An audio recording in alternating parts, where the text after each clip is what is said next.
เห็นเพราะอยู่ในยามฉันตูรู้แจ้งแจ่มชัดการเปลี่ยนแปลงยิ่งนักกฎการไตรลักษณ์ชักนำใจปรับปรุงนอกกายในแยกได้ปัญญาจะรุ่งมัคคยานเรื่องรู้เข้าเขตโสดาบัน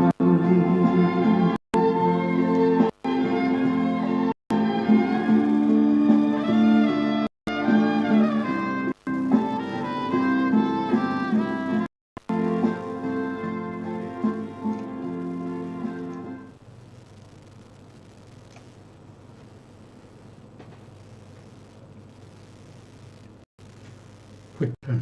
สรณังคัจฉามิธัมมังสรณังคัจฉามิสังฆังสรณังคัจฉามิกราบนมัสการพระมหาเถระพระสังฆาธิการพระเถรานุเถระสวัสดีและผู้ฟังและผู้ชมทุกท่านนะครับวันนี้ก็เป็นการศึกษาพระพุทธศาสนาตามพระไตรปิฎกหรือที่เรียกว่าเป็นรายการพระไตรปิฎกลอยฟ้าเป็นครั้งที่46ในเรื่องของการตรัสรู้พระธรรมของพระสัมมาสัมพุทธเจ้าเราก็ยกเอาเรื่องของวิถีจิตและวิถีรูปมาศึกษามาทำความเข้าใจเพื่อให้เกิดปัญญานะเพราะว่าชีวิตประจำวันของเราตั้งแต่เกิดจนตายก็มีแต่จิตและรูปเท่านั้นนะที่เป็นไปจิตก็เป็นวิถีจิตรูปก็เป็นวิถีรูปแต่วิถีรูปกับวิถีจิตก็จะแตกต่างกันเพราะวิถีจิตนั้นเวลาจิตเกิดขึ้นต้องเกิดทีละดวงจะเกิดพร้อมกัน2 ดวงไม่ได้หรือจะเป็น3 ดวง4 ดวงไม่ได้จะต้องเกิดดวงเดียวเท่านั้นแต่ถ้าเป็นวิถีรูปนั้นสามารถที่จะเกิดทับกันได้นะรูปที่1เกิดขึ้นยังไม่ดับไปรูปที่2ก็จะเกิดตามมารูปที่3ก็ยังเกิดตามมายกเฉพาะกัมมัชรูปเกิดขึ้นรูปที่1นะครับแล้วรูปที่จะเกิดขึ้นต่อมาถึง50รูปแล้วรูปที่เกิดครั้งแรกถึงจะดับไปเพราะจะมีช่วงที่รูปเกิดซ้อนกันหรือทับกันได้ถึง50รูปนะ50รูปด้วยกันไม่ว่าจะเป็นจิตตชรูปนะครับจิตตชรูปนี้จะเกิดรูปแรกเกิดขึ้นมาแล้วยังไม่ดับไปรูปที่2ก็จะเกิดขึ้นมาทับกันได้17นะ17รูปด้วยกันไม่เหมือนกับกัมมัชรูปนะกัมมัชรูปนี้มีเกิดทุกอนุขณะของจิตแต่ถ้าเป็นกัมมัชรูปจะเกิดที่อุปาทขณะของจิตเท่านั้นนะครับแล้วถ้าเป็นอุตุชรูปนี้ก็จะเกิดทุกอนุขณะนะครับหลังจากที่กัมมัชรูปเกิดแล้วก็จะมีอุตุชรูปเกิดตามมาอย่างเช่นกัมมัชรูปเกิดที่อุปาทขณะอุตุชรูปก็จะเกิดที่ถีติขณะเนี่ยก็เกิดต่อกันทันทีถ้าเป็นอาหารและรูปก็เกิดต่อเมื่ออาหารนะครับอาหารภายนอกที่เรียกว่ากัปพลีกลาหาร ที่กลืนกินเป็นคำๆย่อยเข้าไปในกระเพาะแล้วเกิดธาตุไฟที่เรียกว่า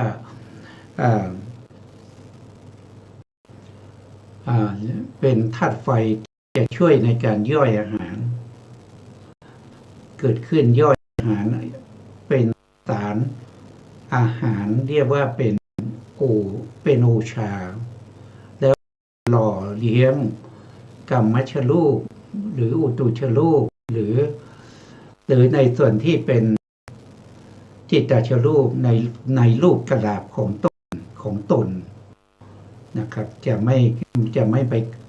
เลี้ยงรูปที่ข้างกระดาษก็เลี้ยงในกระดาษของตนเท่านั้นแต่รูปอาหารที่จะเลี้ยงได้ก็ต้องอาหารภายนอกนะครับใน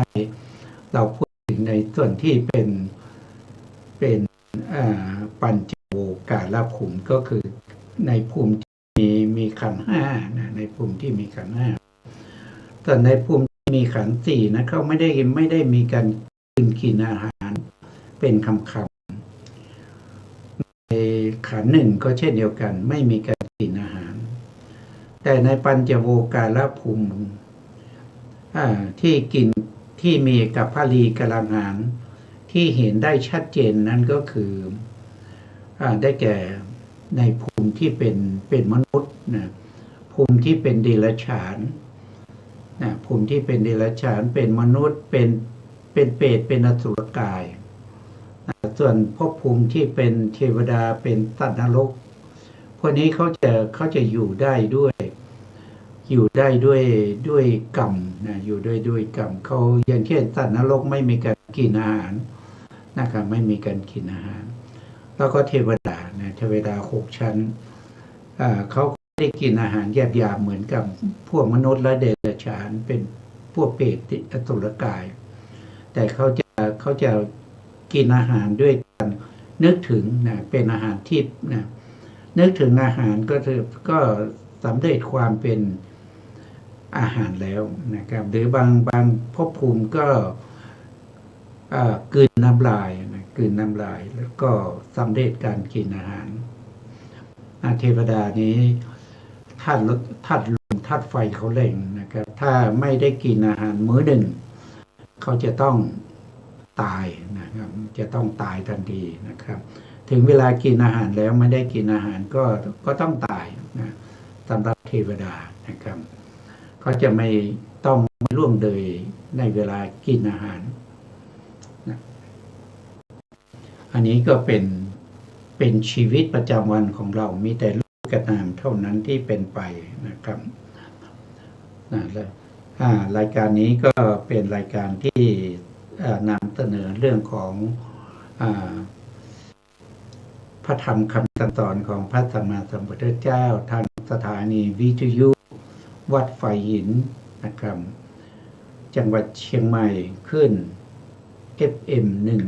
104.5 เมกะเฮิรตซ์ผู้ที่สนใจก็สามารถที่จะรับฟังทางสถานีวิทยุหรือว่าจะรับฟังทาง YouTube Facebook นะถ้ามีมือถือนะครับก็สามารถที่จะรับฟังได้นะครับวันนี้เราก็ยังศึกษาต่อจากครั้งก่อนๆนะครับครั้งก่อนๆนี้เราได้ศึกษาในเรื่องของปัญจทวารวิถีจบลงแล้วนะครับวันนี้เราก็มาศึกษาในส่วนที่เป็นมโนทวารวิถีนะครับเมื่อเราเทียบวิถีนะครับทั้งปัญจทวารวิถีแล้วก็มโนทวารวิถีนั้นนะเราถ้าว่าโดยความสำคัญก็สำคัญเหมือนกันนะสำคัญเหมือนกันถ้าไม่มีมโนทวารวิถีนะครับการที่จะได้โสดาบันก็เป็นไปไม่ได้นะก็เป็นไปไม่ได้พอมโนทวารวิถีนั้นถึงแม้ว่าเป็นวิถีที่ไม่ทำวิญญัติรูปแล้วก็เป็นวิถีที่ไม่ทำ รูปที่เป็นละหุตามุทุตากัมมัญญตาแต่เขาก็เป็นวิถีที่ทำให้เกิดสามัญญรูปนะครับมีลมหายใจการเต้นของหัวใจชีพจรนะครับการที่การขยายของปอดอะไรพวกนี้ที่เป็นจิตตชรูปสามัญทั้งหลายนะครับแต่ถ้าเป็นรูปที่เกิดการเคลื่อนไหวอิริยาบถเล็กๆน้อยๆเกิดอิริยาบถใหญ่นะครับการร้องไห้การร้องรำทำเพลงนะครับอะไรทั้งหลายเหล่านี้เขาเกิดจากมโนทวารวิถีนะครับ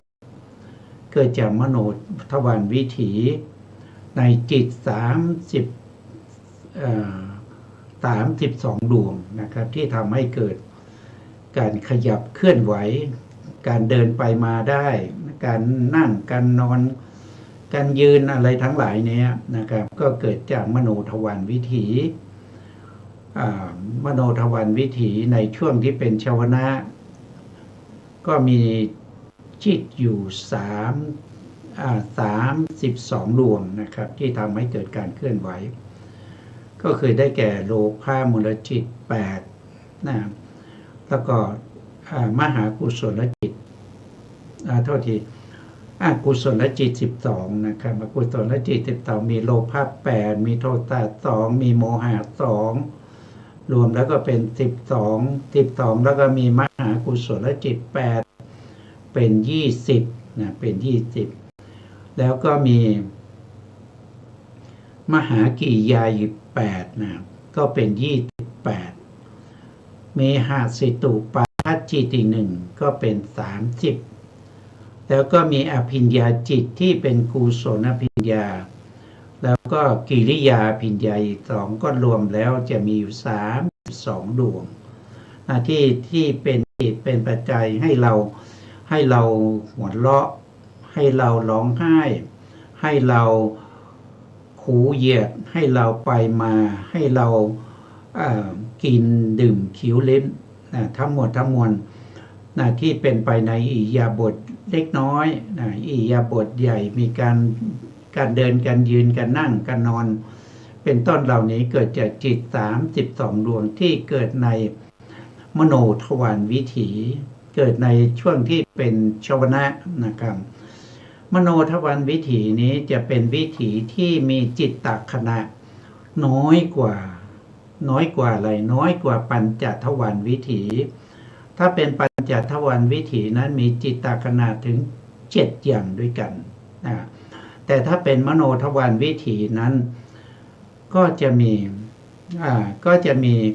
จิตตขณะนะครับ3 ขนาดเท่านั้นเองสูงสุด3 อย่างเรียกว่า3 อย่าง1ก็คือมโนทวารวิถีมโนทวาราวชนะจิต2ก็คือชวนาจิตบางวิถีที่เป็นกรรมอารมณ์กรรมบุคคลแล้วก็กรรมชวนะแล้วก็เป็นอารมณ์ที่มีกำลังนะครับเป็นอติอิทธารมณ์นะครับก็จะมีตถาด้วยจะตถาลัมมนะด้วยแต่วิธีที่เรานำมาศึกษากันวันนี้จะไม่มีตถาลัมมนะนะครับเพราะเราเน้นมุ่งไปในทางที่เป็นธรรมารมณ์ในธรรมารมณ์ถ้าตถาลัมมนะเนี่ยเขาจะเกิดกับพวกที่เป็นทางวิสยรูปก็ได้นะครับอย่างเช่นสีรูปารมณ์ตถารมณ์คันธารมณ์รัตตารมณ์โพธพารมณ์ที่เป็นวิสยรูปนะครับก็สามารถที่จะเกิดทางมโนทวารวิถีมโนทวารวิถีก็สามารถที่จะรับวิสยรูปเหล่านี้ได้นะครับแต่วิสยรูปเหล่านี้ก็ไม่ได้ชื่อว่าเป็นธรรมารมณ์ไม่ได้ชื่อว่าเป็นธรรมารมณ์เพราะฉะนั้นจึงไม่พูดถึงในที่นี้นะ ในที่นี้เราจะพูดถึงตัวที่สำคัญอยู่อยู่ก็คือถ้าเป็นอารมณ์เราเรียกว่าเป็นธรรมารมณ์เป็นธรรมารมณ์นะครับเราจะเน้นไปทางธรรมารมณ์เพราะว่าธรรมารมณ์นี้จะเป็นอารมณ์ให้มโนทวารวิถีเนี่ยสามารถที่จะไปถึงวิถีที่เป็นมรรควิถีเนี่ยเป็นมรรควิถีเป็นมรรคเป็นผลเป็นนิพพานก็เป็นธรรมารมณ์เหมือนกันนะครับเพราะฉะนั้นความสำคัญที่เราจะสำเร็จมรรคผลนิพพานนะครับเราต้องเกิดขึ้นทางมโนทวารวิถีทางปัญจทวารวิถีไม่สามารถที่จะทำให้เราได้มรรคผลนิพพานได้มโนทวารวิถีนั้นก็เป็นอารมณ์ให้แก่ปัญจทวารวิถีนั้นก็เป็นอารมณ์ให้แก่มโนทวารวิถีได้เป็นอารมณ์ได้แต่การที่จะสำเร็จมรรคผลนะครับก็ต้องสืบเนื่องมาจากทางมโนทวารวิถีเท่านั้นนะนี้เมื่อมีความสำคัญเราก็จะต้องทำอะไรทำให้ทำปริญญาในจิต3 ดวงนะครับนั่นก็คือได้แก่ภวังคจิต 1นะครับภวังคจิตมีความสำคัญต่อวิถีที่เป็นมโนทวารวิถีเป็นอย่างยิ่งนะเป็นอย่างยิ่งเราจะต้องมีการทำปริญญานะครับมีการกำหนดรอบรู้นะตอนแรกนี้เราก็ต้องมีการได้ยินได้ฟังมาก่อนนั่นก็คือได้แก่อะไรก็คือได้แก่สุตตมยญาณสุตตมยญาณอันดับแรกเลยนั้นก็คือต้องมีอภิญญยธรรมที่ควรรู้ยิ่งด้วยสภาวธรรมเป็นธรรมที่มีอยู่จริงๆเป็นธรรมที่มีอยู่จริงๆเป็นธรรมที่ต้องยอมรับว่ามันเป็นของจริงนะครับมันเป็นของจริงไม่เหมือนกับพวกที่เป็นบัญญัตินะที่เป็นบัญญัติเป็นสัทธาบัญญัติหรือว่าจะเป็นอัฏฐบัญญัติสิ่งเหล่านั้นเป็นสัจจะด้วยความสมมุตินะเป็นสมมุติสัจจะไม่ใช่ปรมัตถสัจจะเราก็ต้องยอมรับว่าสมมติสัจจะก็มีความสำคัญเหมือนกันในการที่เราจะได้ยินได้ฟังแล้วก็สามารถที่จะรู้ความหมายรู้เนื้อหาต่างๆได้นั้นก็เป็นสิ่งที่สำคัญแต่ในที่นี้เราต้องทำปริญญาให้กำหนดรอบรู้สภาวธรรมที่เป็นสามัญญลักษณะให้เข้าถึงเหตุและปัจจัยให้เข้าถึงเหตุและปัจจัยแล้วให้เข้าถึงเข้าถึงพระไตรลักษณ์นะครับเข้าถึงพระไตรลักษณ์เห็นความเกิดความดับเห็นความดับเห็นความดับไปดับไปเห็นโทษเห็นภัยเกิดความเบื่อหน่ายเกิดความอยากหลุดอยากพ้นไปจากอะไรไปจากสังสารวัฏนะเพราะฉะนั้นเราก็ต้องทำความรู้ความเข้าใจในทางมโนทวารวิถีนะครับทางปัญจทวารวิถีนั้นไม่สามารถทำให้เราได้มรรคได้ผลนะครับเพียงแต่เป็นอารมณ์ของมโนทวารวิถีได้ที่จะได้มรรคได้ผลต้องเป็นมโนทวารวิถีเท่านั้นนะเพราะฉะนั้นเราก็มาดูความสำคัญนะความสำคัญของมโนทวารวิถีมโนทวารวิถีเดี๋ยวแนะนำวิถีก่อนนะวิถีทางมโนทวารวิถีเนี่ยมีจิตตขณะเนี่ยอย่างมากก็3นะครับก็คือมีมโนทวาราวชนะจิต1นะครับทำหน้าที่วชนะนะครับแล้วก็จะมีชวนะชวนะก็จะมีอยู่โดยวิถีปกติทั่วไปก็มี7ขณะ นะครับ หรือบางทีอาจจะมีตาทาขึ้นมา2 ขณะนะก็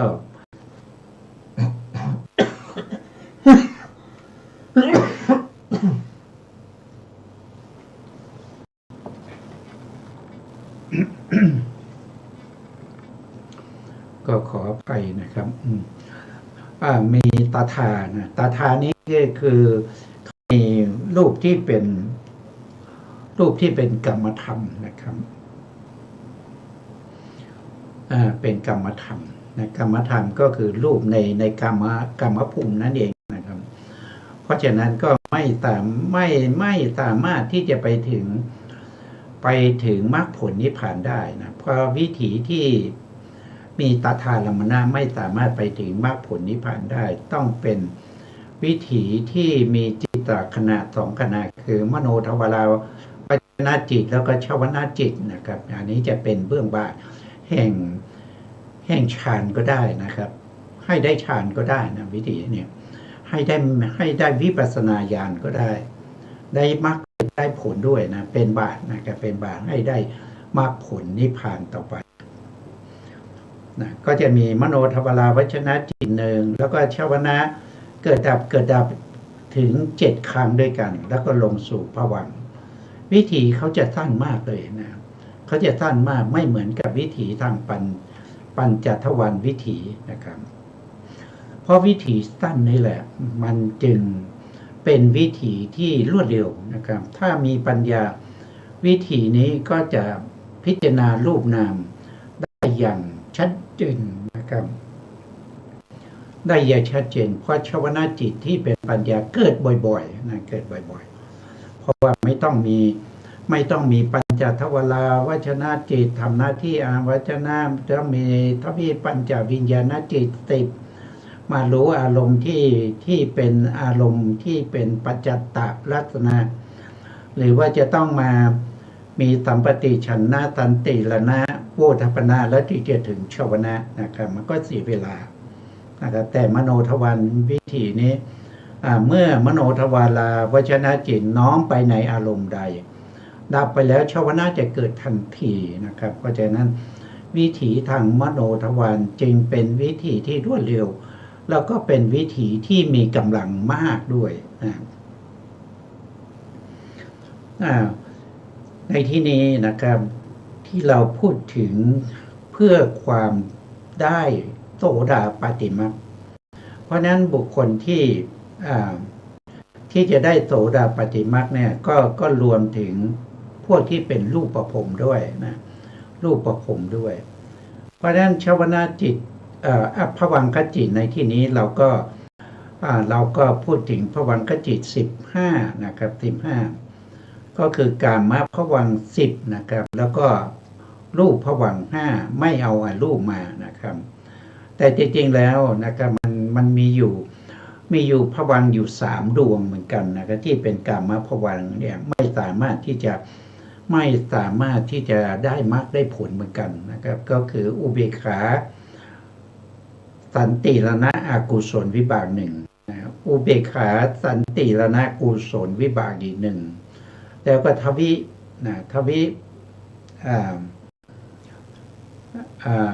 วิบากที่ประกอบด้วยเหตุ2นะครับเป็นทวิเหตุวิบากนะครับ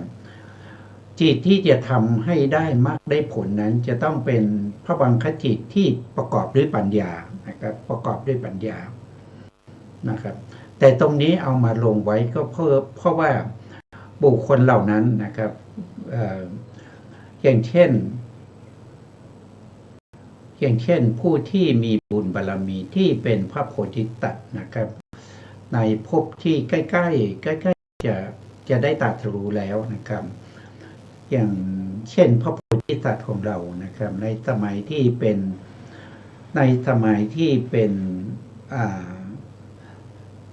พระเตมีใบ้นะพระเตมีนะพระเตมีเนี่ยเป็นบุคคลที่เป็นพระโพธิสัตว์ที่อยู่ในภัตตกัปนี้นะครับแล้วก็จะได้บรรลุเป็นพระอรหันต์ในภัตตกัปนี้แล้วก็ยังไปเกิดเป็นสัตว์นรกนะครับยังไปเกิดเป็นสัตว์นรก เกิดเป็นสัตว์นรกนี่ถือปฏิสนธิดวงไหนนะก็ถือปฏิสนธิดวงที่ชื่อว่าอุเบกขาสันติรณะอากุศลวิบากไปเกิดเป็นสัตว์นรกทนทุกข์ทรมานอยู่ในสัตว์นรกได้อยู่ถึง36 ล้านปีนะครับพ้นจากนรกนะครับพ้นจากนรกมาแล้วก็มาเกิดเป็นจากนรกก็มาเกิดเป็นเจ้าชายเป็นลูกของกษัตริย์นะครับเมื่อเกิดมาเป็นเจ้าชายนะพอรู้ความนะพอรู้ความพระบิดานี่ก็เอาบุตรนะเอาเจ้าชายไปในที่ต่างๆด้วยนะวันหนึ่งก็เอาไปในสถานที่ต้องตัดสินความนะครับเมื่อเจ้าชายได้เห็นพระราชาในการตัดสินความก็นึกถึงอดีตชาติของตัวเองได้นะครับนึกถึงอดีตชาติว่าในชาติที่3นู้นนะครับในชาติที่3นั้นเราก็เป็นกษัตริย์เหมือนกันนะครับเราก็ตัดสินความแบบนี้แหละนะตัดสินความแล้วบางครั้งก็ถูกบ้างผิดบ้างนะครับด้วยการตัดสินนั้นนะครับก็เป็นเหตุปัจจัยให้ท่านต้องไปเกิดในนรกนะไปเกิดในนรกนะครับในภพที่2นะในภพที่2อยู่ถึง36 ล้านปีนะครับแล้วก็จากนรกก็มาเกิดเป็นเจ้าชายอีกแล้วนะครับเมื่อเกิดเป็นเจ้าชายนะครับได้เห็นพระบิดาของตัวเองเป็นผู้ตัดสินความนะครับก็เลิกถึงอดีตชาติของตัวเองได้ก็ตกใจนะครับว่าถ้าเราได้ขึ้นครองราชย์แทนพระบิดาเราก็ต้องมาตัดสินความอย่างนี้อีกเมื่อเราตัดสินความอย่างนี้แล้วเราก็ต้องไปนรกอีกแล้วนะเราก็ต้องไปนรกอีกแล้วเราไม่อยากจะไปนรกนะครับเพราะฉะนั้นเราจึงไม่อยากจะครองราชย์เราไม่อยากจะเป็นพระราชานะครับก็เกิดความทุกข์ใจเมื่อเกิดความทุกข์ใจนะครับก็ผิวพรรณเศร้าหมองนะเทวดานะครับเทวดาที่เคยเป็นญาติสาโลหิตเคยเป็นแม่ในอดีตชาตินะครับก็มาปรากฏแล้วก็ออกอุบายว่าถ้าไม่อยากครองราชย์นะครับก็มีวิธีก็คือทำตัวเป็นคนที่ไม่เป็นคนง่อยนะครับเป็นคนง่อยเป็นคนเปี้ยนะครับเป็นคนที่ไม่เหมาะสมในการที่จะครองราชย์ก็เลยทำตัวเป็นคนง่อยนะครับจะไม่มีการขยับร่างกายนะครับเขาให้นั่งก็นั่งอยู่อย่างนั้นนะครับเขาให้นอนก็นอนนะเขาให้ยืนก็ยืนนะครับไม่มีการขยับร่างกายนะครับก็เป็นคนที่ผิดปกตินะครับพระราชาเห็นอย่างนี้นะครับก็เสียใจว่าลูกของเรามีอยู่เพียงคนเดียวนะ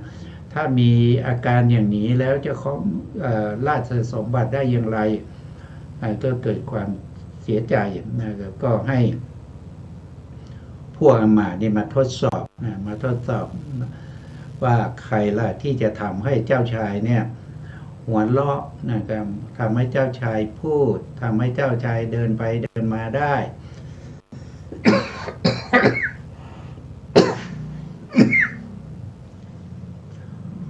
ต้องขออภัยนะครับทำให้เจ้าชายเนี่ยไม่เป็นง่อยได้เราจะประทาน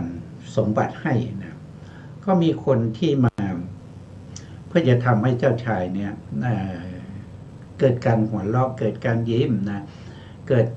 ร้องไห้นะครับเกิดการลุกขึ้นเดินได้อย่างเนี้ยมาหลายคนแล้วแต่ก็ไม่สามารถที่จะทำให้เจ้าชายนี่เป็นปกติได้นะจนอายุถึง16 ปีนะเมื่ออายุ16 ปีก็เอาผู้หญิงสวยๆมานะครับมาเพื่อจะหลอกล่อนะครับแต่ก็ไม่สำเร็จนะก็ยังนั่งอยู่อย่างนั้นนะครับพ เพราะฉะนั้นสุดท้ายพระราชาเลยตัดสินใจว่าโอ้อย่างนี้ครองราชย์ไม่ได้นะครับ เอาไปกบฝังดีกว่านะครับ ก็ให้ทหารนะครับ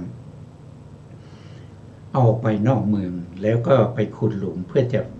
กบฝังเจ้าชายนะเมื่อออกจากพระราชวังไปข้างนอกนะ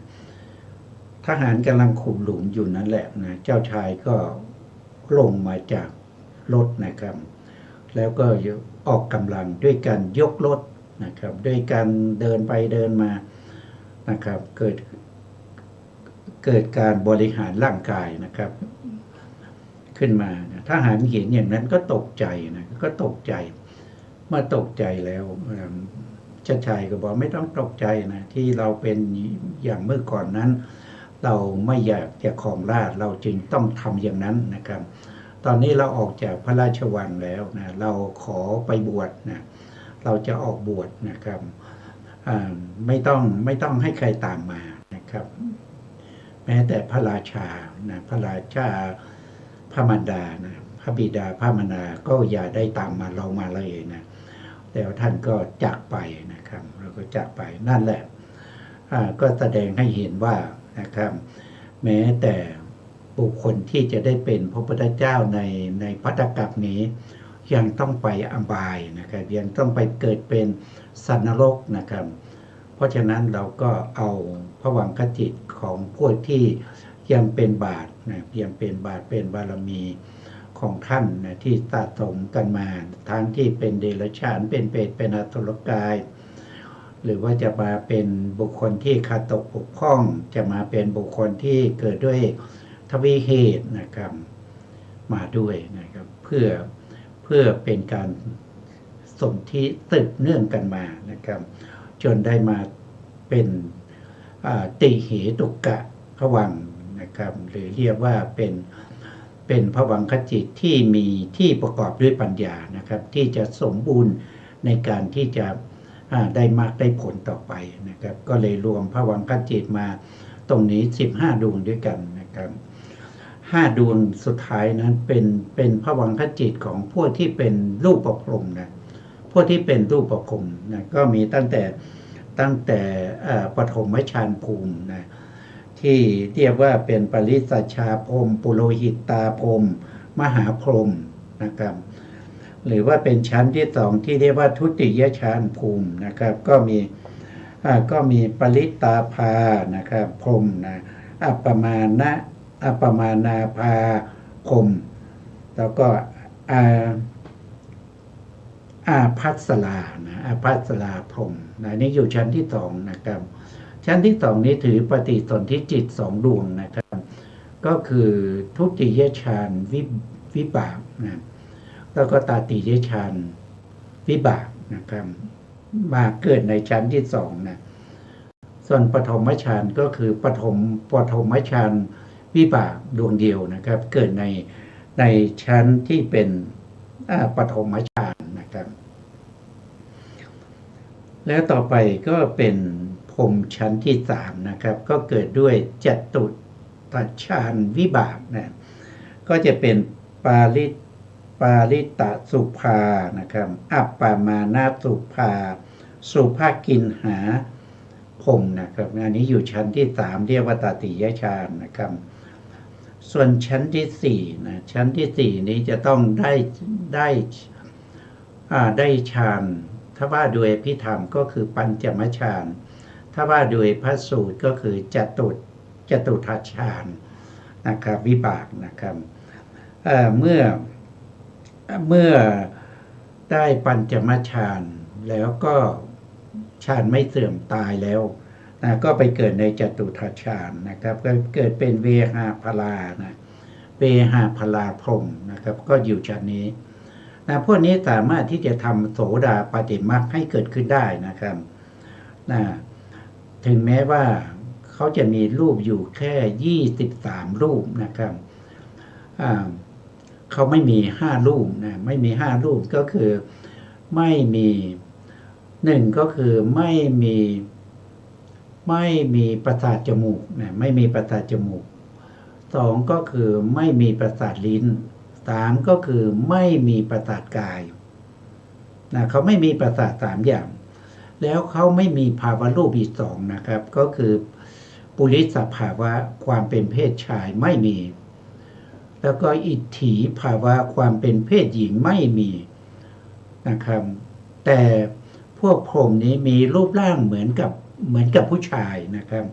แต่ไม่มีพวกพรหมทั้งหลายนะไม่มีรูปร่างเหมือนผู้หญิงไม่มีนะครับมีรูปร่างเหมือนกับผู้ชายเมื่อมีอายุผู้ชายที่มีอายุประมาณ16ปีนะครับแต่ไม่มีปุริสภาวะนะครับแต่พวกนี้ก็ยังสามารถที่จะเจริญวิปัสสนาให้ได้ปฐมฌานด้วยขอโทษทีให้ได้โสดาปัตติมรรคนะครับให้ได้โสดาปัตติมรรคนะ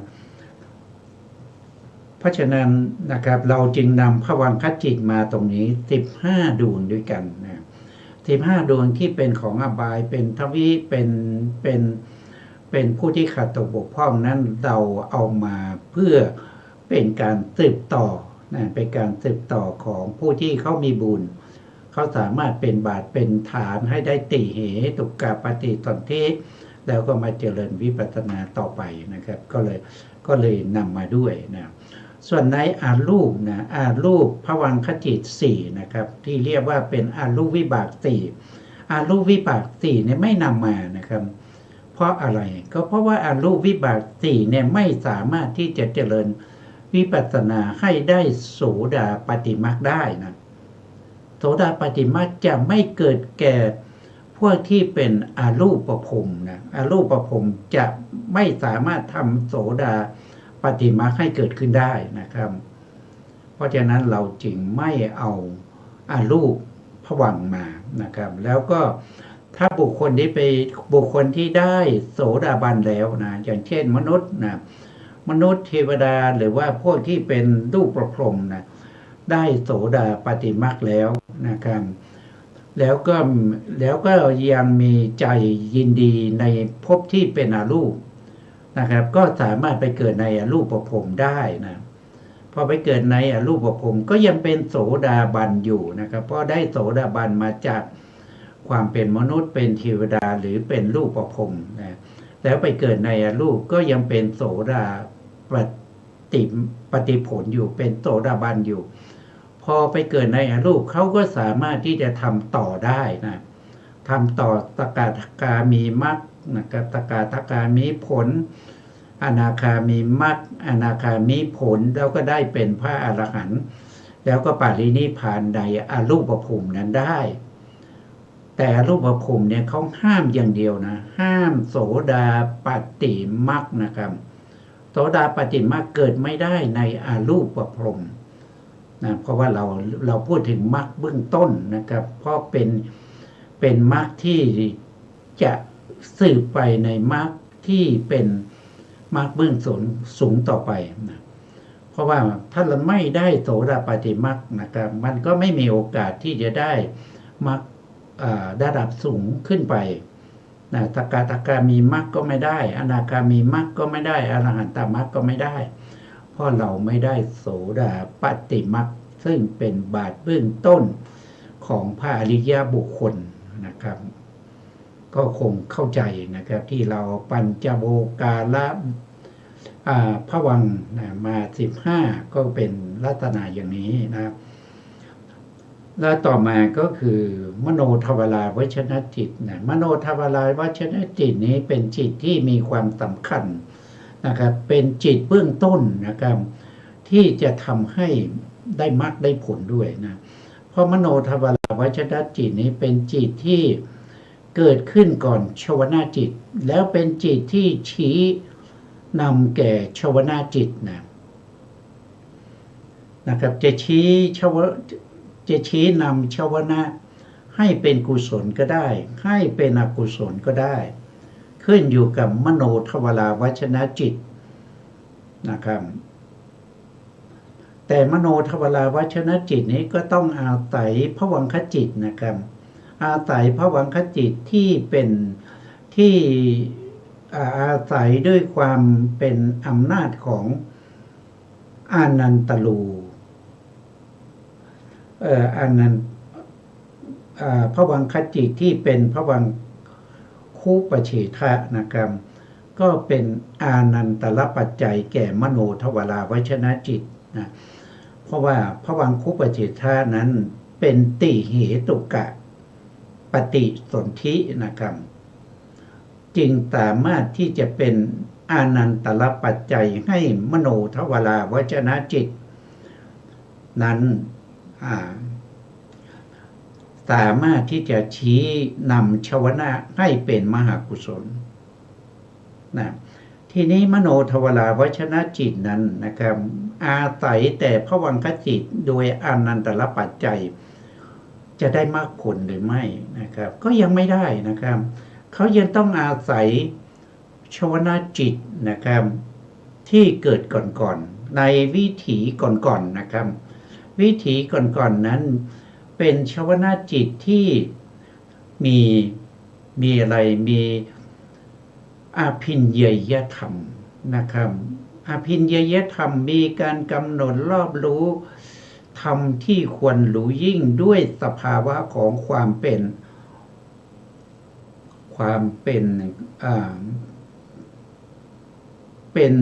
เขาเรียกว่าเป็นปัจจตลักษณะที่มีมาก่อนที่มีมาก่อนแล้วนะครับถ้าไม่มีเนี่ยมันจะช่วยอุปการะแก่มโนทวาราวชนะจิตโดยปกตูปานิสยปัจจัยให้ภวังคให้มโนทวาราวชนะจิตนั้นชี้นำชวนะให้ไปสู่มรรคไม่ได้นะไม่ได้นะเพราะฉะนั้นมโนทวาราวชนะจิตนี้สำคัญก็จริงแต่ต้องอาศัยปัจจัยนะอาศัยปัจจัยที่เป็นภวังคจิตที่เป็นติเหตุกะภวังด้วยอำนาจของอานันตรูปานิสยปัจจัยอาศัยบารมีที่สะสมมาในชวนะก่อนๆนะเป็นปกตูปานิสยปัจจัยนะครับช่วยให้มโนทวาราวชนะจิตนั้นน้อมไปในสมถะน้อมไปในวิปัสสนาน้อมไปในสติปัฏฐานสี่สัมมาปัฏฐานสี่อิทธิบาทสี่อินทรีย์ห้าพละห้าโพชฌงค์เจ็ดน้อมไปในอริยมรรคน้อมไปในพระนิพพานก็อาศัยมโนทวาราวชนะจิตที่ได้อำนาจปัจจัยมาจากภวังคจิตที่เป็นติเหตุกะในฐานะที่เป็น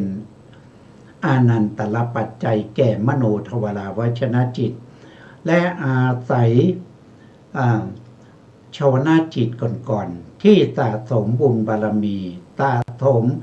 ในเรื่องของการเจริญวิปัสสนาการเจริญสมถะมาก่อนๆในชวนะก่อนๆนู้นด้วยอำนาจของปกตูปานิสยปัจจัยซึ่งสภาวธรรมเหล่านี้ทั้งหมดอาศัยซึ่งกันและกันเกิดขึ้นถ้าไม่มีปัจจัยเขาเกิดขึ้นไม่ได้เมื่อเกิดขึ้นด้วยอำนาจแห่งปัจจัยทั้งหลายที่มาปรุงแต่งแล้วเมื่อปัจจัยเหล่านั้นดับไปสภาวธรรมทั้งหลายที่ถูกปรุงแต่งได้ด้วยปัจจัยนั้นก็ย่อมดับไปเป็นธรรมดานะครับเกิดขึ้นแล้วดับไปเป็นธรรมดานะครับแต่มีความสำคัญที่เรียกว่าเป็นการสืบต่อเป็นสันตตินะเป็นสันตติเป็นเหตุเป็นปัจจัยให้ได้มรรคผลนิพพานในเบื้องสูงต่อไปนะครับอันนี้ก็เป็นมโนทวาราวชนะจิตนะครับมโนทวาราวชนะจิตเนี่ยบางที่บางในท่านยังยกให้เป็นสัพพัญญุตญาณนะครับเป็นจิตที่รู้อะไรทุกสิ่งทุกอย่าง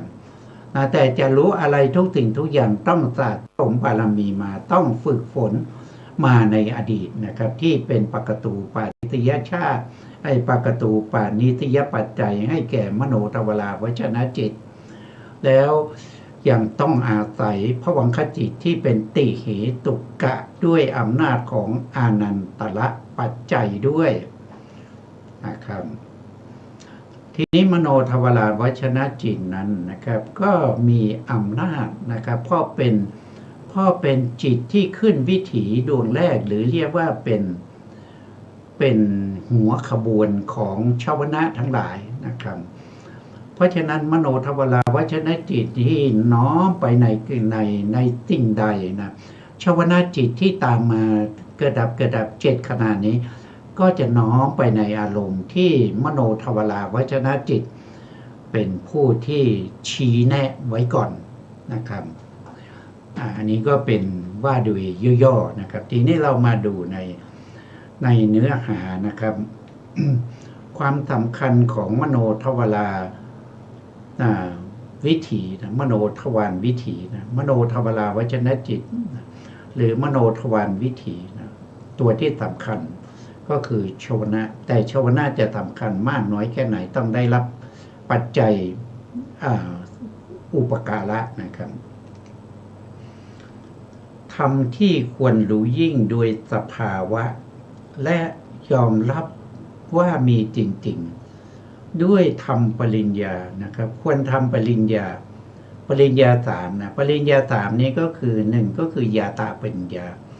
ยาตาปริญญาก็คือวิปัสสนาญาณที่1กับที่2นะวิปัสสนาญาณที่1คือนามรูปปริเฉทญาณและวิปัสสนาญาณที่2ก็คือปัจจยปริฆหญาณการทำปริญญาในยาตาปริญญานั้นก็คือต้องกำหนดรอบรู้นะสภาวะธรรมที่มีอยู่แล้วนะครับเป็นตัวธรรมจริงๆนะเป็นปัจจตลักษณะขอ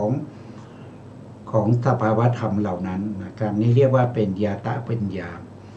นะครับต่อมาก็คือตีละนะปริญญาตีละนะปริญญานี้จะต้องกำหนดรอบรู้ถึงพระไตรลักษณ์นะครับพระไตรลักษณ์ของสภาวะธรรมเหล่านั้นจะต้องอาศัยยาตาปริญญานะครับในการกำหนดถึงสภาวะธรรมที่มีอยู่แล้วเช่นปฐวีธาตุสภาวะธรรมของปฐวีธาตุคืออะไรก็คือความแข็งกับความอ่อนเมื่อเราพูดถึงปฐวีธาตุเราก็น้อมใจไปว่าตัวจริงๆของปฐวีธาตุนั้นไม่ใช่ปฐวีธาตุไม่ใช่คำว่าดินนะไม่ใช่ไปนึกถึงพยัญชนะนะครับให้นึกถึงสภาวะของปฐวีปฐวีก็คือความแข็งหรือความอ่อนนะครับถ้าแข็งน้อยเรียกว่าอ่อนนะครับอย่างนี้เป็นต้นอันนี้เรียกว่าเป็นปัจจตลักษณะอย่างเช่นอะไรล่ะอย่างเช่นอาโปอย่างเนี้ยอาโปคือธาตุน้ำถ้าเราระลึกถึงน้ำอย่างเนี้ยเราไม่เข้าถึงวิปัสสนาญาณเราไม่เข้าถึงปัจจตลักษณะเราต้องนึกถึงความไหลนะความไหลความเกาะกลุ่มความเอิบอาบความเหนียวความเหนียวนะครับของอาโปตัวอาโปจริงๆเนี่ยตัวอาโปจริงๆเนี่ยคือลักษณะของความไหลนะลักษณะของความเอิบอาบนะลักษณะของความเหนียวนะความเหนียวพวกนี้เป็นลักษณะของอาโปเวลาเราได้ยินอาโปเราต้องน้อมไปถึงความไหลนะครับเราไม่ใช่น้อมไปในคำว่าน้ำนะเราไม่ได้น้อมไปในคำว่าอาโปถ้าเราน้อมไปในพยัญชนะเราเข้าไม่ถึงสภาวะธรรมของอาโปตัวจริงๆของอาโปนั้นคือความเอิบอาบความไหลความเกาะกลุ่มนะครับความเหนียวนะลักษณะอย่างนั้นถึงจะเป็นตัวของอาโปจริงๆไม่ใช่ชื่ออาโปนะครับ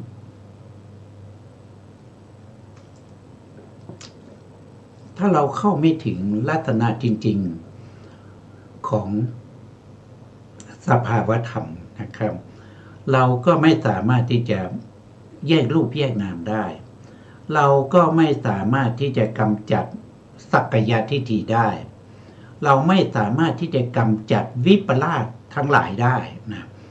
เพราะเบื้องต้นนี้นะครับต้องรู้ถึงสภาวะธรรมที่มีจริงๆของ